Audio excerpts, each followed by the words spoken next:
Selamat hari Minggu.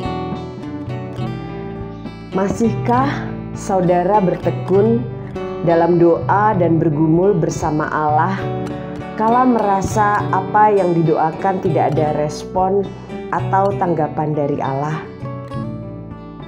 Masihkah saudara berseru kepada Allah ketika persoalan yang dihadapi tak kunjung usai? Ketika doa dan permohonan seakan sia-sia dan tidak ada hasilnya, mudah bagi kita untuk meninggalkan Allah dan memilih cara lain. Memiliki kesatuan hati dalam bergumul dengan Allah membutuhkan proses yang tidak sebentar. Bagaimana caranya supaya kita tetap memiliki pengharapan di tengah pergumulan yang bertubi-tubi dan perasaan tidak dihiraukan Allah? Ibadah GKI Bapos Taman Yasmin Bogor pada hari ini, tanggal 16 Oktober 2022, akan dilayani oleh Ibu Pendeta Esther Setianingrum dari GKI Maulana Yusuf Bandung. Marilah kita mempersiapkan hati dan pikiran kita untuk mengikuti ibadah pada hari ini dengan berdiri dan menyanyikan nyanyian pembuka dari Kidung Jemaat 322 bait 1 sampai dengan 3, Terang Matahari.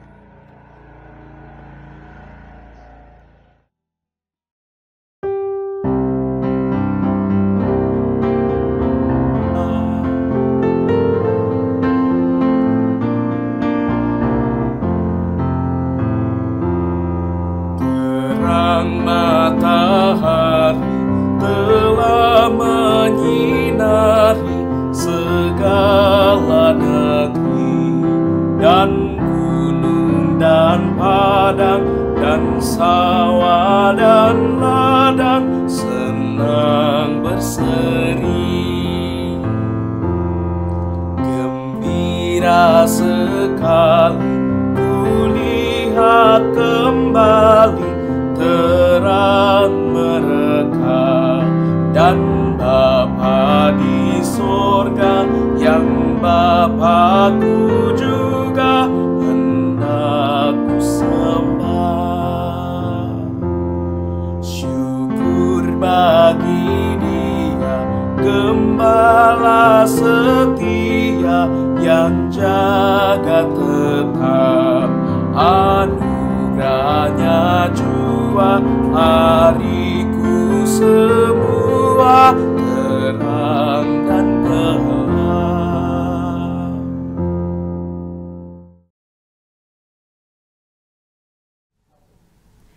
Bapak, Ibu, dan Saudara, mari kita bersama mengikuti ibadah hari ini dengan pengakuan bahwa pertolongan kita adalah di dalam nama Tuhan yang menjadikan langit dan bumi, yang kasih setianya kekal selama-lamanya.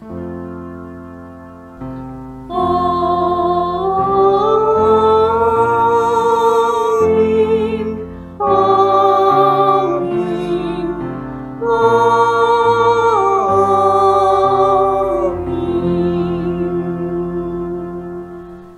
Salam sejahtera bagi saudara yang datang dalam nama Tuhan. Tuhan besertamu. Bapak, Ibu, dan Saudara yang terkasih di dalam Tuhan Yesus Kristus, dalam kehidupan ini kita banyak sekali menghadapi berbagai pergumulan demi pergumulan. Dan doa adalah salah satu sarana di mana kita dapat mengungkapkan banyak hal kepada Tuhan. Doa menjadi sarana kita berkomunikasi mengungkapkan segala kegelisahan, segala keraguan, dan hal-hal yang kita pikirkan. Doa menjadi satu sarana di mana kita bisa meluapkan apapun yang ingin kita luapkan. Nah, ketika kita berada dalam situasi yang tidak menyenangkan bersama-sama dengan keluarga, kita akan mampu untuk mengatasi persoalan demi persoalan itu juga bersama-sama dengan keluarga. Hari ini tema ibadah kita bicara tentang keluarga yang memiliki kesatuan bergumul bersama Allah. Dan melalui tema ini kita semua diajak sebagai keluarga untuk dapat memiliki kesatuan hati dalam menghadapi pergumulan yang kita hadapi bersama-sama dengan Allah. Kita semua diajak untuk mau bertahan di masa-masa sulit dengan tetap memelihara ketekunan dan kesabaran dalam proses demi proses kehidupan ini. Firman Tuhan yang mendasari ibadah kita pada hari ini diambil dari kitab Roma pasal 12 ayatnya yang ke-12. Bersukacitalah dalam pengharapan, sabarlah dalam kesesakan, dan bertekunlah dalam doa. Melalui firman Tuhan ini kita terus diingatkan untuk mau tetap bersukacita dalam pengharapan, untuk punya kesabaran sekalipun berada dalam kesesakan, untuk dapat terus bertekun di dalam doa. Namun seringkali begitu beratnya pergumulan dan persoalan yang kita hadapi membuat kita tidak mampu untuk melakukan firman Tuhan ini. Bagaimana mungkin saya bisa bersukacita? Bagaimana mungkin saya bisa bersabar? Dan bagaimana mungkin saya tetap bisa bertekun di dalam doa kalau setiap kali persoalan yang saya hadapi tidak pernah ada selesainya? Oleh karena itu Bapak Ibu dan Saudara, menyadari setiap kelemahan dan keterbatasan kita yang seperti ini, mari kita datang ke hadapan Allah, mengakui setiap kesalahan dan dosa yang kita perbuat di hadapan Tuhan. Mari kita berdoa. Dalam kerendahan hati ya Tuhan, kami mengakui bahwa kami belum sanggup untuk bersukacita dalam pengharapan, untuk bersabar dalam kesesakan, dan bertekun di dalam doa. Dalam kehidupan ini kami mengakui bahwa kami masih dikuasai oleh emosi kami. Kami masih dikuasai oleh pikiran-pikiran negatif kami. Kami masih dikuasai oleh kedagingan kami, sehingga kami gagal melihat perbuatan-Mu, melihat cinta kasih-Mu, melihat segala hal baik yang Tuhan terus lakukan dalam kehidupan kami. Pada hari ini Tuhan, di dalam segala kerendahan hati kami datang ke hadapan-Mu. Berkenanlah Tuhan menilik hati kami satu persatu. Berkenanlah Tuhan hadir di dalam pengakuan dosa kami ini, agar setiap hal yang kami nyatakan ini boleh menjadi sebuah pengakuan yang tulus di hadapan Tuhan. Dan kami bersyukur untuk pengampunan, anugerah yang Tuhan nyatakan dalam hidup kami. Pakailah kami ya Tuhan untuk menjadi saluran berkat dimanapun Tuhan menempatkan kami. Pakailah kami untuk tetap hidup di dalam anugerah pengampunan-Mu dengan tidak melakukan kesalahan yang sama. Inilah doa kami ya Tuhan, kami menaikkannya di dalam nama Tuhan Yesus Kristus. Amin.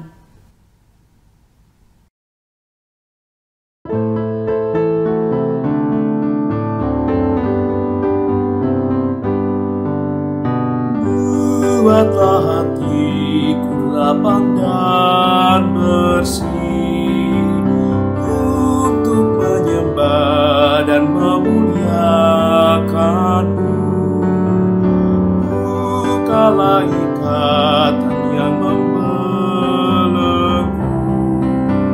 arahkan hatiku padamu. Buatlah hatiku lapang dan bersih untuk menyembah dan memuliakan-Mu. Bukalah ikatan yang membelenggu, arahkan hatiku padamu.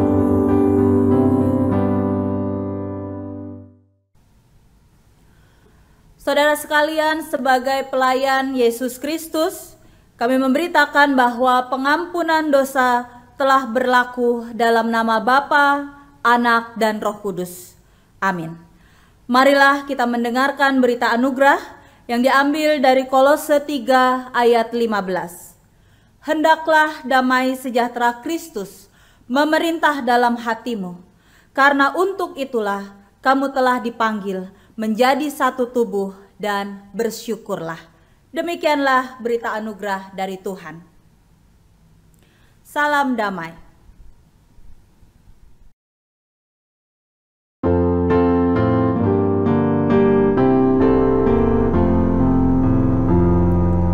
Kitab suci hartaku, tak ternilai hargamu. Olehmu terungkaplah siapaku sesungguhnya. Alkitab membimbingku pada juru selamatku dan membuatku sadar bila aku tak benar.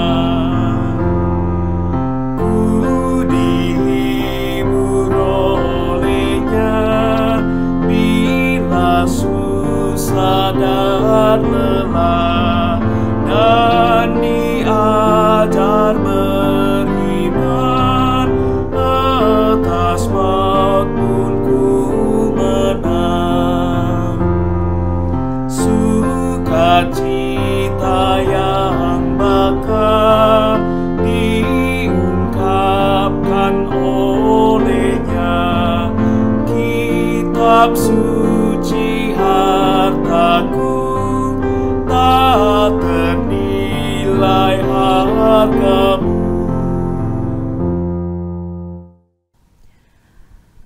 Bapak, Ibu, dan Saudara, mari kita menyiapkan hati untuk pemberitaan firman Tuhan. Mari kita berdoa. Tuhan Allah yang baik, kini saatnya bagi kami untuk mendengarkan firman-Mu, untuk kembali diteguhkan dan dikuatkan dalam pergumulan-pergumulan kami, di dalam keletihan-keletihan kami, di dalam setiap hal yang sedang kami upayakan. Saatnya bagi kami untuk mendengar firman Tuhan yang akan membuat kami semakin tahu apa yang harus kami kerjakan di dalam kehidupan ini. Kami mau bergumul bersama dengan Tuhan di dalam setiap persoalan hidup kami. Kami ingin memiliki kesatuan hati bersama dengan seluruh anggota keluarga kami, karena mereka adalah orang-orang yang Tuhan anugerahkan bagi kami.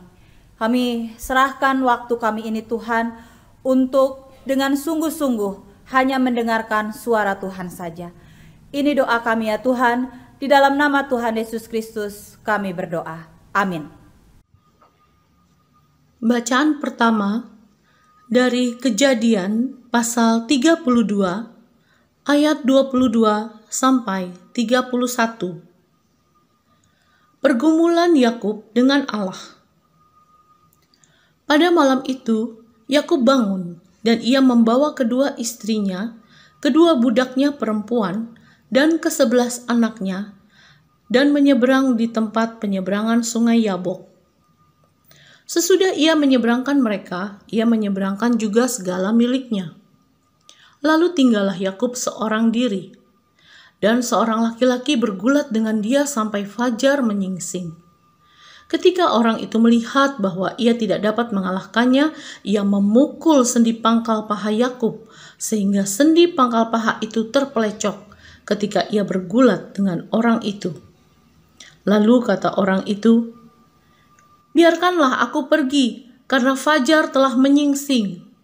Sahut Yakub, "Aku tidak akan membiarkan engkau pergi jika engkau tidak memberkati aku." Bertanyalah orang itu kepadanya, "Siapakah namamu?" Sahutnya, "Yakub." Lalu kata orang itu, "Namamu tidak akan disebutkan lagi Yakub, tetapi Israel, sebab engkau telah bergumul melawan Allah dan manusia, dan engkau menang." Bertanyalah Yakub, "Katakanlah juga namamu." Tetapi sahutnya, "Mengapa engkau menanyakan namaku?" Lalu diberkatinyalah Yakub di situ. Yakub menamai tempat itu Peniel, sebab katanya, "Aku telah melihat Allah berhadapan muka, tetapi nyawaku tertolong." Lalu tampaklah kepadanya matahari terbit ketika ia telah melewati Peniel, dan Yakub pincang karena pangkal pahanya. Demikian sabda Tuhan.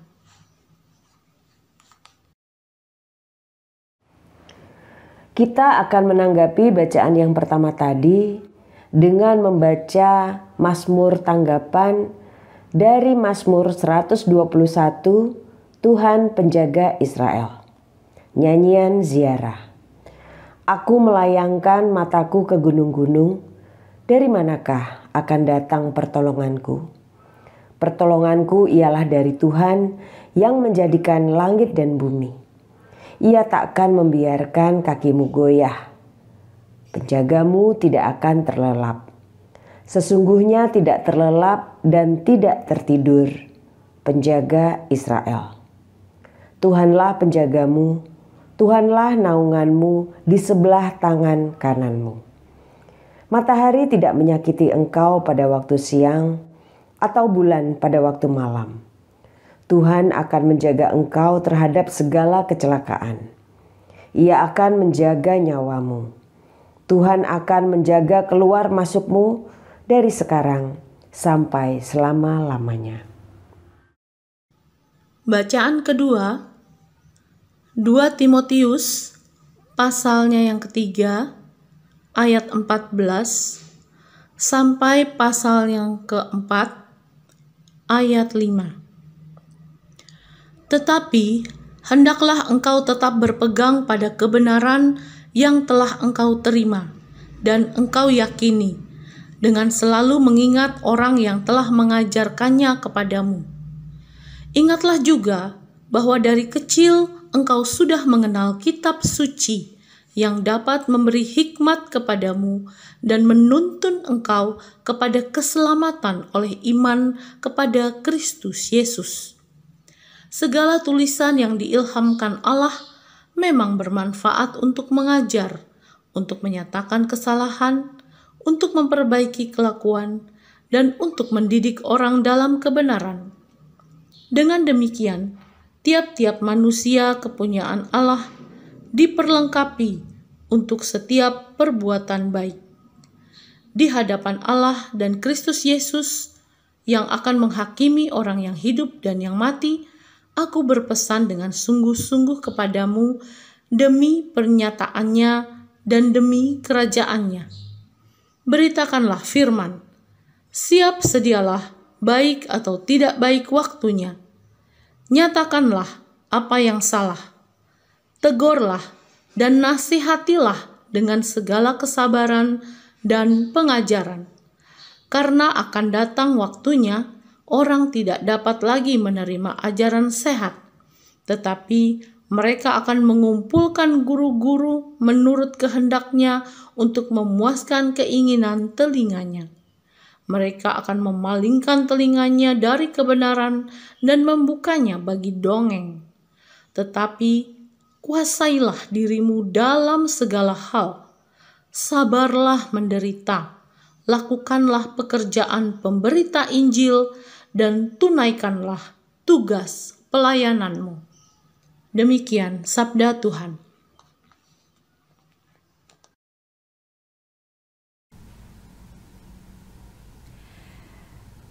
Injil Tuhan Yesus Kristus menurut Lukas pasal 18 ayat 1 sampai 8. Yesus mengatakan suatu perumpamaan kepada mereka untuk menegaskan bahwa mereka harus selalu berdoa dengan tidak jemu-jemu. Katanya, dalam sebuah kota ada seorang hakim yang tidak takut akan Allah dan tidak menghormati seorang pun.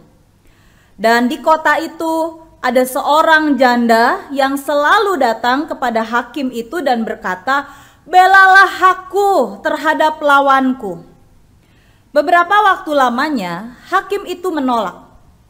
Tetapi kemudian dia berkata dalam hatinya, "Walaupun aku tidak takut akan Allah dan tidak menghormati seorang pun, namun karena janda ini menyusahkan aku, baiklah, aku membenarkan dia, supaya jangan terus saja ia datang dan akhirnya menyerang aku." Kata Tuhan, "Camkan apa yang dikatakan hakim yang lalim itu. Tidakkah Allah akan membenarkan orang-orang pilihannya yang siang malam berseru kepadanya? Dan adakah ia mengulur-ngulur waktu sebelum menolong mereka? Aku berkata kepadamu, ia akan segera membenarkan mereka. Akan tetapi, jika Anak Manusia itu datang, adakah ia mendapati iman di bumi?" Demikianlah Injil Tuhan Yesus Kristus. Yang berbahagia ialah mereka yang mendengarkan firman Allah, yang menghayati dan yang melakukannya dalam kehidupan setiap hari. Haleluya.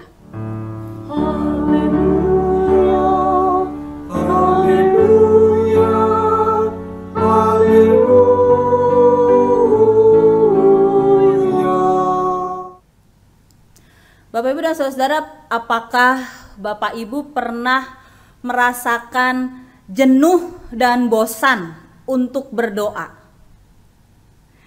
Saya berterus terang ya Bapak Ibu, saya sedang merasakannya saat ini.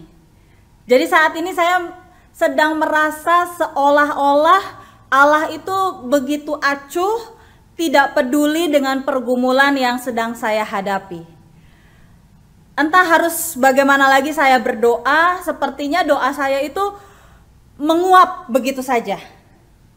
Maka ketika saya mempersiapkan pemberitaan firman Tuhan, pelayanan firman hari ini, itu seketika saya seperti ditampar begitu ya.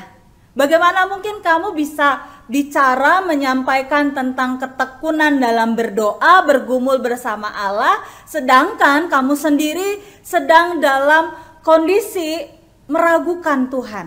Sedang dalam kondisi bahwa seolah-olah Tuhan itu tidak peduli dan jauh. Jadi Bapak Ibu dan Saudara, firman Tuhan hari ini pertama-tama itu bicara untuk saya lebih dahulu. Karena terus terang saat ini saya sedang berada dalam fase di mana lelah sekali begitu ya untuk berdoa. Bosan untuk berdoa. Berdoa siang malam, berdoa terus menerus, sepertinya tidak ada jawaban dari Tuhan.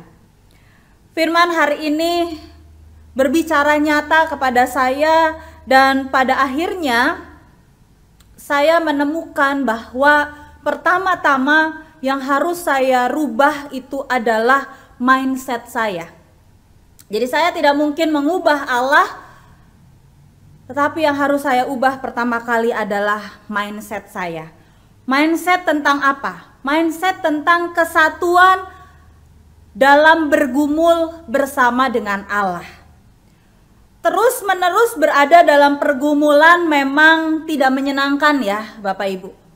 Selalu saja ada masalah yang muncul. Satu masalah belum selesai, muncul masalah yang baru. Atau ketika satu masalah sudah selesai, ada lagi masalah lain yang lebih besar. Hari-hari begitu suram, hari-hari menjadi begitu sulit karena beban persoalan yang tidak kunjung usai dan berhenti. Nah, dalam situasi-situasi seperti ini, pertanyaan-pertanyaan bahwa benarkah Allah bergumul bersama kita, pertanyaan bahwa mengapa dia tidak menolong dan seolah diam saja. Pertanyaan, sampai kapan situasi ini terjadi, itu akan terus bermunculan. Pertanyaan demi pertanyaan seperti ini yang akhirnya bisa membuat seseorang merasa lelah dan bosan untuk berdoa, apalagi bergumul bersama dengan Allah. Ditambah lagi perasaan bahwa tidak ada respon atau tanggapan dari apa yang didoakan, membuat doa seolah tidak ada lagi kuasanya dan menjadi sia-sia. Nah, Bapak, Ibu, dan Saudara, ketika berada dalam fase atau kondisi seperti ini, sangat mudah bagi orang untuk memilih melakukan apa yang disebut sebagai silent treatment. Nah, apakah Bapak Ibu pernah mendengar silent treatment? Jadi silent treatment itu apa, Bapak Ibu? Silent treatment itu adalah suatu bentuk penolakan untuk berkomunikasi secara verbal dengan orang lain. Jadi dia lebih memilih untuk mendiamkan, perang dingin gitu ya istilahnya ya.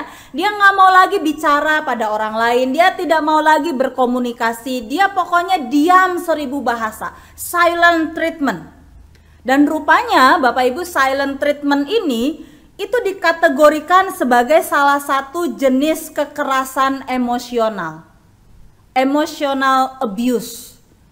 Jadi berhati-hati Bapak Ibu. Ketika kita berada dalam sebuah relasi yang terganggu, ketika kita berada dalam situasi yang tidak menyenangkan, ketika kita berada dalam sebuah situasi yang kurang kondusif, lalu memilih untuk silent treatment, maka sebetulnya kita sudah melakukan emotional abuse, kekerasan emosional. Orang yang melakukan silent treatment itu biasanya menolak mengakui keberadaan orang lain. Dia nggak mau tahu tentang orang-orang di sekitarnya. Pokoknya diam. Pokoknya tidak mau bicara, tidak mau menjalin komunikasi, tidak berusaha untuk menyelesaikan masalah, tidak berusaha untuk membicarakan persoalan itu dengan baik-baik. Pokoknya diam.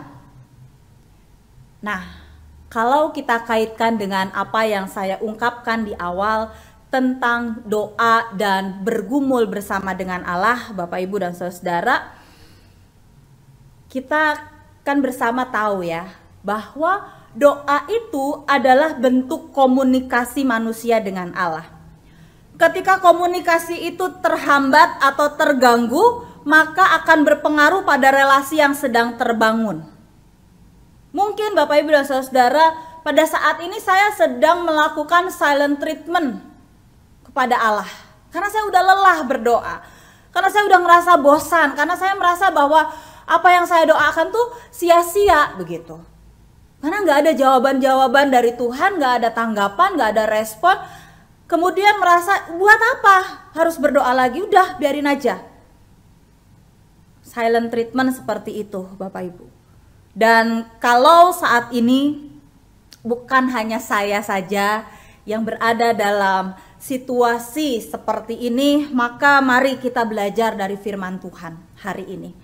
Firman Tuhan hari ini melalui perumpamaan tentang hakim yang tidak benar dalam Injil Lukas pasal 18 ayat 1-8 menjadi pengingat bagi kita agar tidak melakukan silent treatment.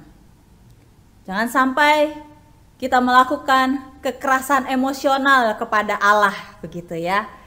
Nah, mari kita melihat secara sederhana dan singkat perumpamaan ini. Dalam perumpamaan ini Bapak Ibu kita lihat bersama-sama bahwa ada dua tokoh yang diceritakan, yaitu hakim yang tidak adil dan seorang janda. Hakim yang tidak adil ini dikatakan bahwa dia tidak takut akan Allah dan tidak menghormati seorang pun. Dan janda ini dia selalu datang kepada hakim itu untuk minta dibela haknya di depan lawan-lawannya. Belalah hakku terhadap lawanku. memang tidak dituliskan secara detail begitu ya, seberapa sering janda ini mendatangi hakim tersebut. Tetapi dari apa yang disampaikan, diceritakan, dituliskan dalam Injil Lukas ini, kita bisa menangkap kesan bahwa memang janda ini tidak pernah berhenti. Dia terus-menerus datang kepada si hakim itu, mengungkapkan keinginan yang sama, dia menyampaikan apa yang ingin dia sampaikan, terus-menerus selalu datang pada sang hakim untuk dibela haknya di hadapan para lawannya. Apa respon hakim tersebut, Bapak Ibu? Ayat 4 dikatakan, beberapa waktu lamanya hakim itu menolak.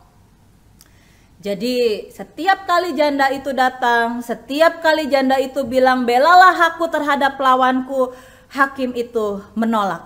Datang ditolak, terus menerus seperti itu. Sang hakim selalu menolak sampai kita lihat bersama-sama, sampai pada satu titik sang hakim ini merasa kehadiran janda ini menyusahkan dia.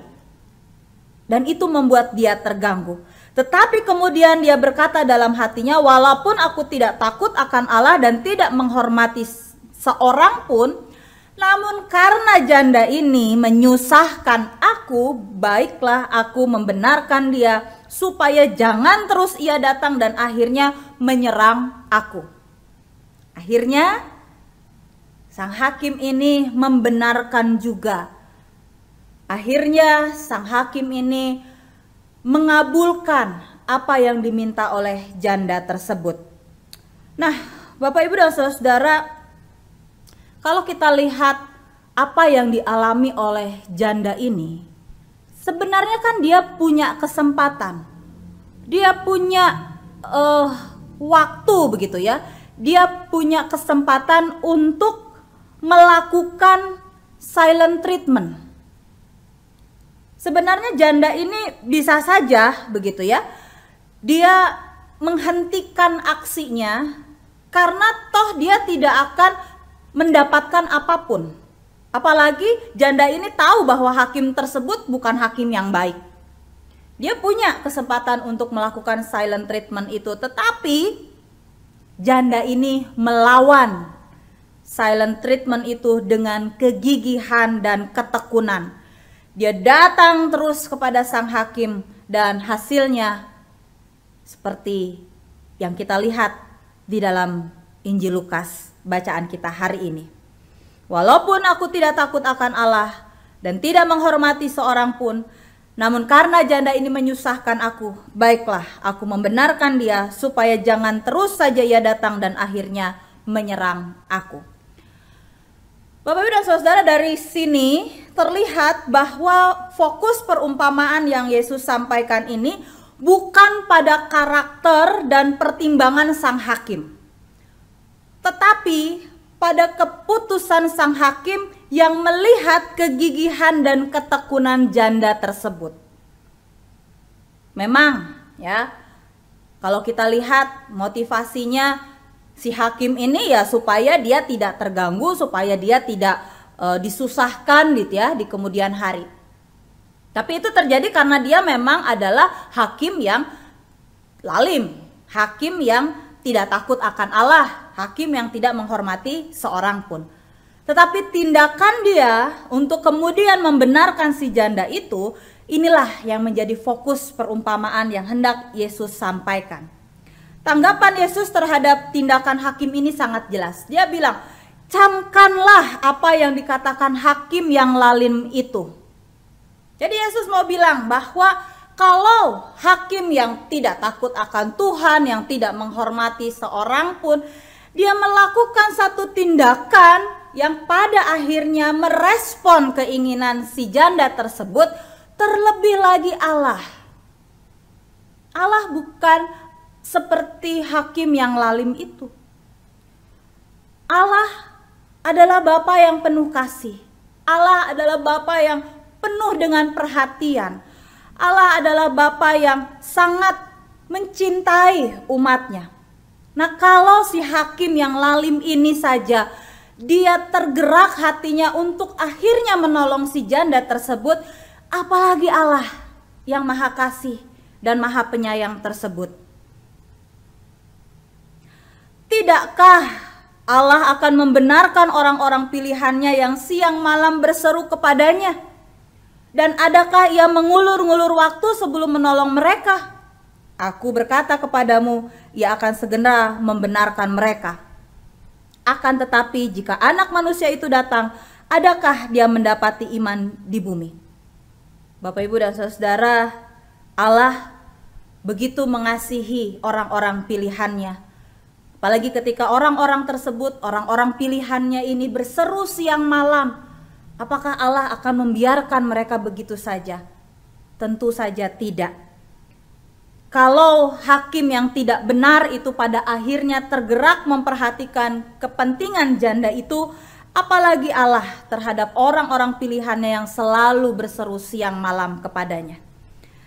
Itulah sebabnya Yesus secara tegas mengatakan di awal bahwa kamu atau mereka harus selalu berdoa dengan tidak jemu-jemu. Jadi sebelum Yesus menyampaikan perumpamaan ini, Yesus mengatakan bahwa mereka harus selalu berdoa dengan tidak jemu-jemu.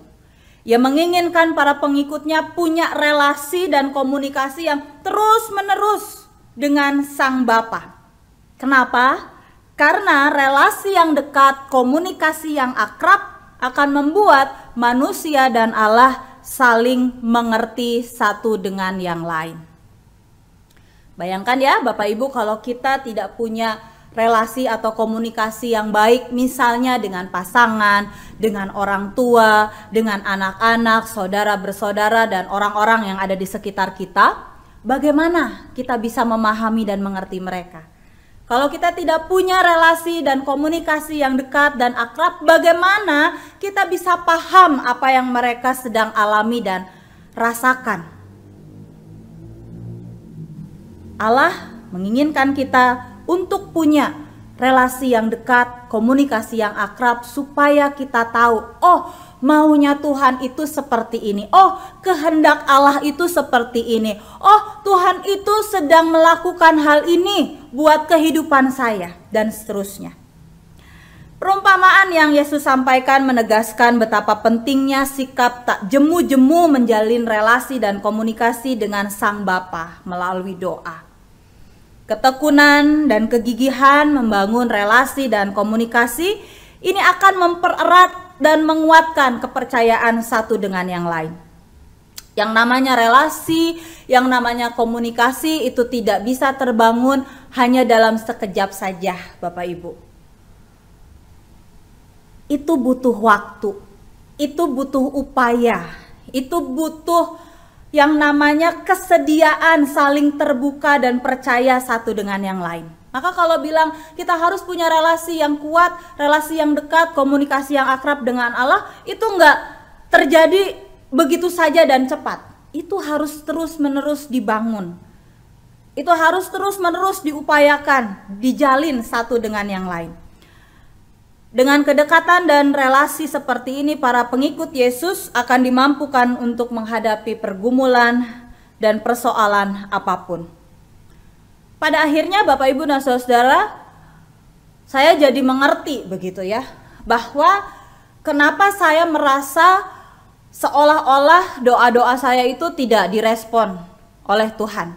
Saya jadi mengerti bahwa ada hal lain yang sedang Tuhan persiapkan untuk saya. Bahwa saya ini harus bersabar sedikit lagi. Bahwa Tuhan itu sedang mau lebih dekat lagi kepada saya. Karena pergumulan yang sedang saya hadapi ini adalah pergumulan yang boleh dibilang pelik, boleh dibilang sangat dilematis dan seterusnya.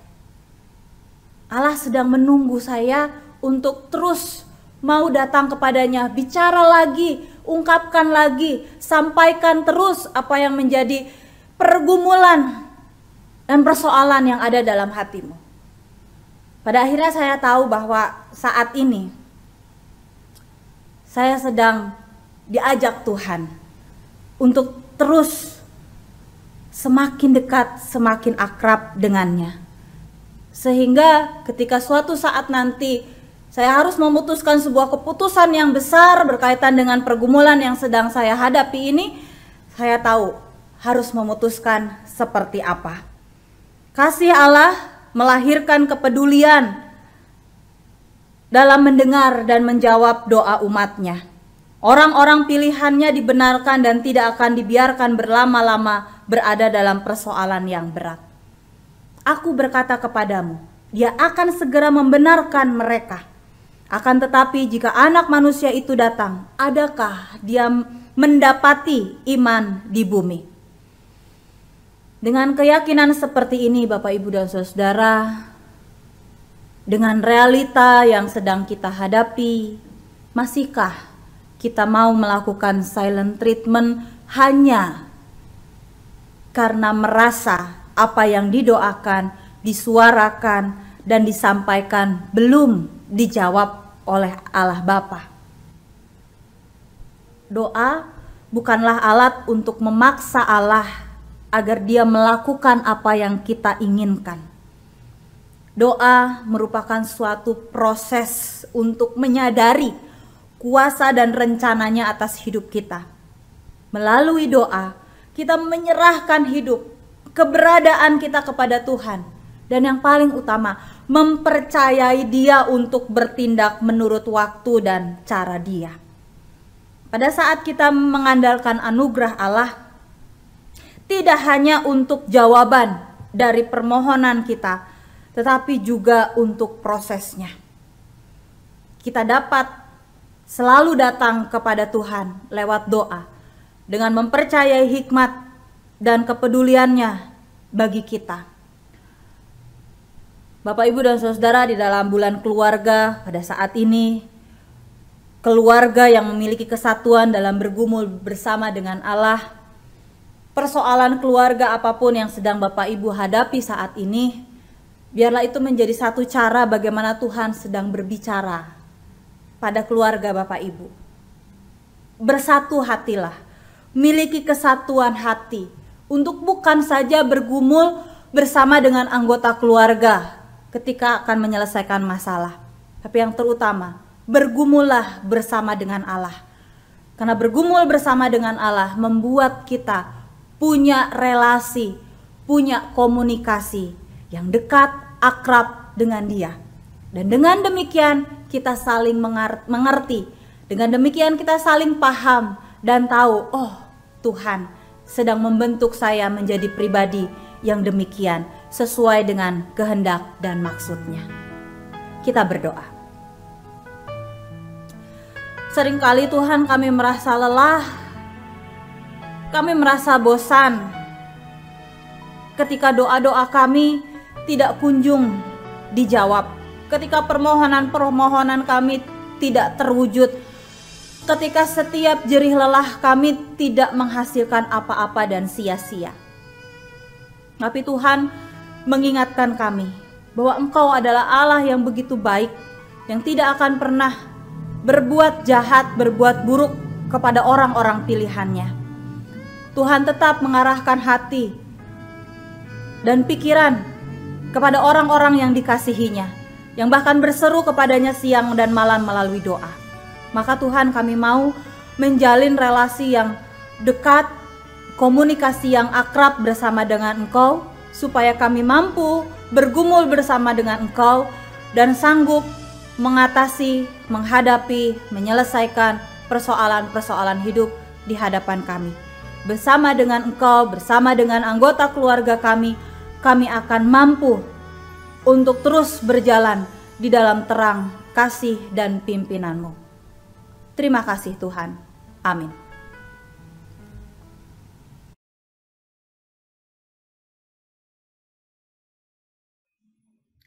Bapak Ibu jemaat yang dikasihi Tuhan, bersama-sama dengan gereja-gereja Tuhan di berbagai tempat, marilah kita mengikrarkan kembali iman percaya kita dengan mengucapkan pengakuan iman seturut dengan pengakuan iman rasuli demikian.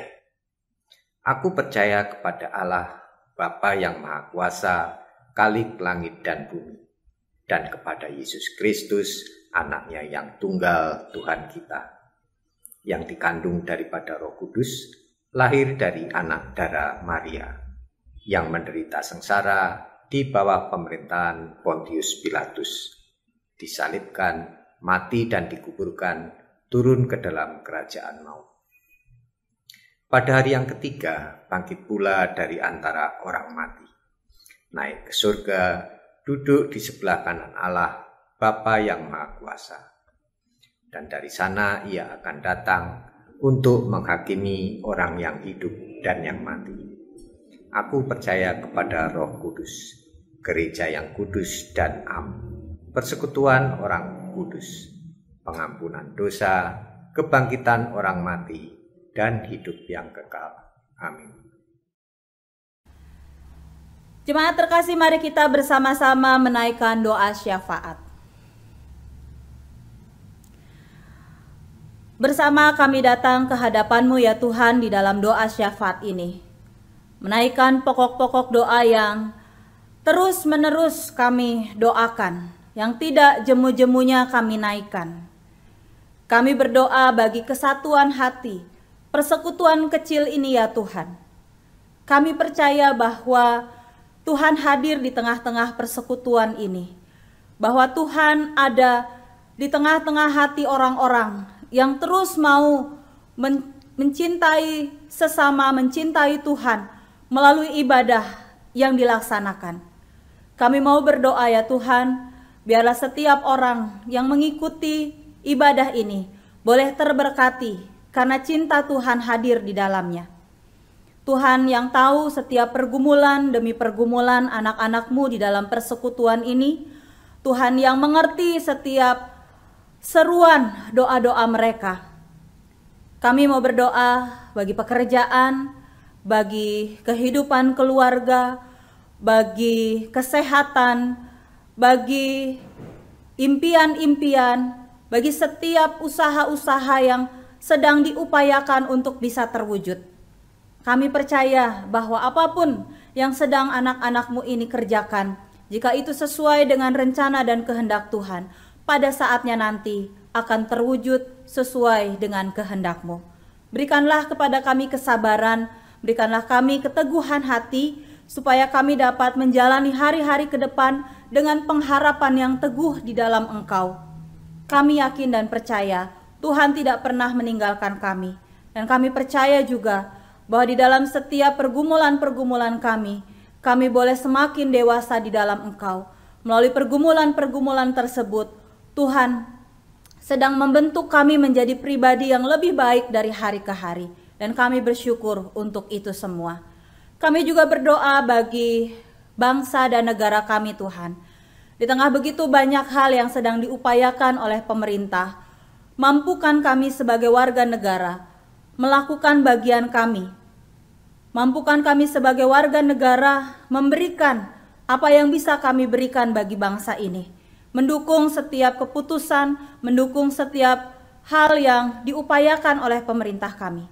Kami berdoa untuk para pemimpin bangsa ini. Tuhan yang memilih, Tuhan juga yang memperlengkapi mereka dengan hikmat dan kebijaksanaan. Rasa takut akan Tuhan akan mendorong mereka untuk melakukan hal-hal yang baik demi kesejahteraan rakyatnya. Terima kasih ya Tuhan. Inilah doa-doa kami. Kami menutupnya dengan bersama-sama menaikkan doa Bapa kami yang dinyanyikan.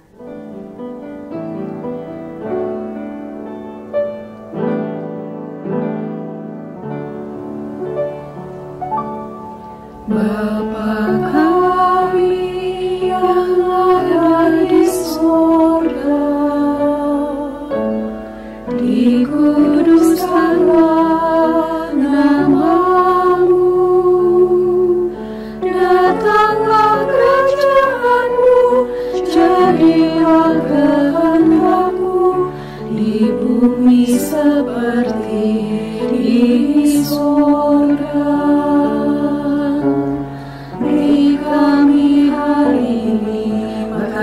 Secukupnya, ampuni salah kami, seperti kami ampuni yang bersalah pada kami.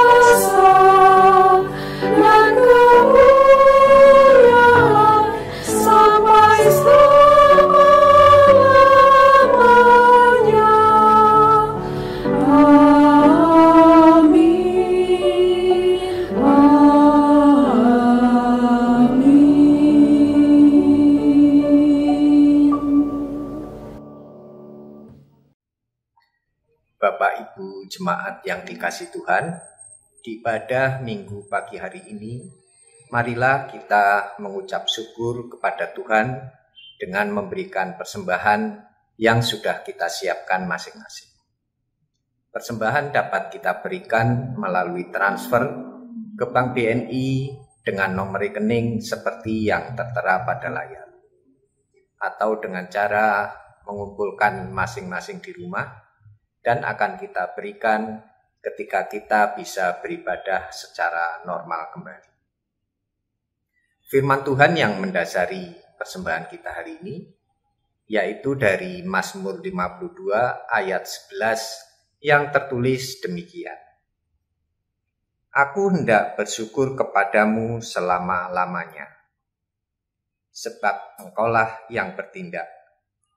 Karena namamu baik, aku hendak memasyurkannya di depan orang-orang yang Kau kasih. Bapak Ibu, marilah kita mengumpulkan persembahan dengan menyanyi dari pelengkap Kidung Jemaat 150, Ya Tuhan hanya inilah.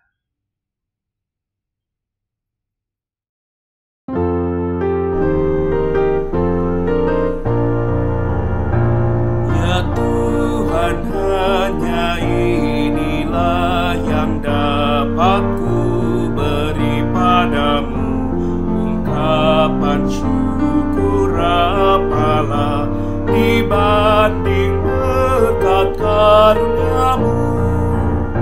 Semua harta kami pun bersumber hanya kepadamu, dengan bersuka bergemar ku persembahkan kepadamu.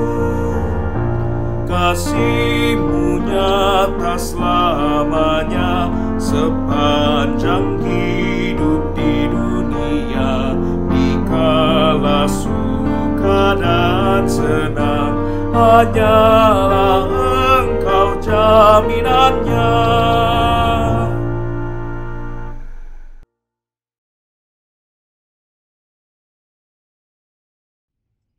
Bapak Ibu jemaat yang dikasih Tuhan, mari kita membawa persembahan ini dalam doa. Tuhan Allah kami yang di surga, Tuhan yang Maha Kasih. Engkaulah Tuhan yang menciptakan langit dan bumi. Engkaulah sumber pertolongan kami. Engkaulah Tuhan yang menjaga dan menaungi kami. Engkaulah juru selamat kami, sekarang dan sampai selama-lamanya. Hari ini dengan penuh sukacita dan syukur, kami datang kepadamu membawa persembahan ini. Terimalah dan berkatilah ya Tuhan. Juga tolong kami supaya kami dapat menggunakannya dengan baik untuk berjuang di jalan-Mu dan untuk bertahan di masa-masa sulit. Dalam nama Tuhan Yesus Juru Selamat, kami berdoa dan mengucap syukur. Amin. Bapak Ibu jemaat yang dikasih Tuhan, marilah kita undur dari persekutuan dan ibadah kita pada hari ini. Dengan penuh rasa sukacita, kita kembali dan senantiasa mengingat pesan Tuhan hari ini. Hendaklah kita tetap berpegang pada kebenaran yang telah kita terima dan kita yakini. Hendaklah kita tidak bersikap pasif, tetapi marilah kita dengan sungguh-sungguh mencari Tuhan untuk memperoleh berkat dan kasih karunia-Nya.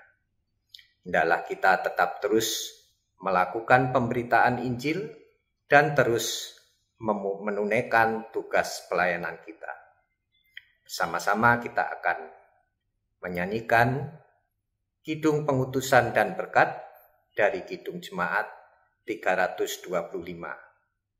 Bila ku tertidur nanti, kau menunggu diriku. Berilah aku pikiran suci, jauhkan dari seteru. Walau tubuh tak sedar, hati hamba tak gentar. Karena Yesus di sampingku, sukacita di hatiku.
Arahkanlah hatimu kepada Tuhan.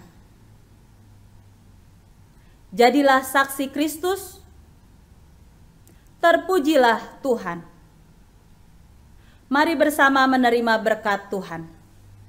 Tuhan memberkati engkau dan melindungi engkau.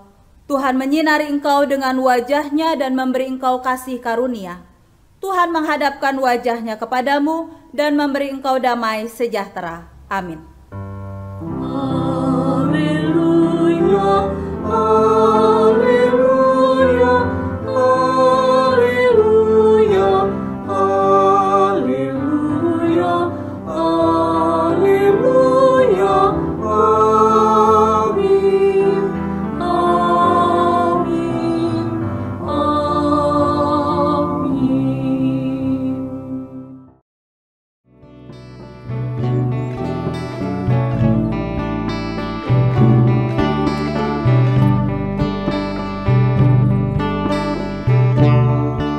Telah kutemukan di jalan ini jiwa-jiwa yang hidup di hamparan hijau, air yang mengalir lirih terdengar, suara yang menyejukkan tersimpan di dalam hati. Ia pun menggerakkan jiwa-jiwa untuk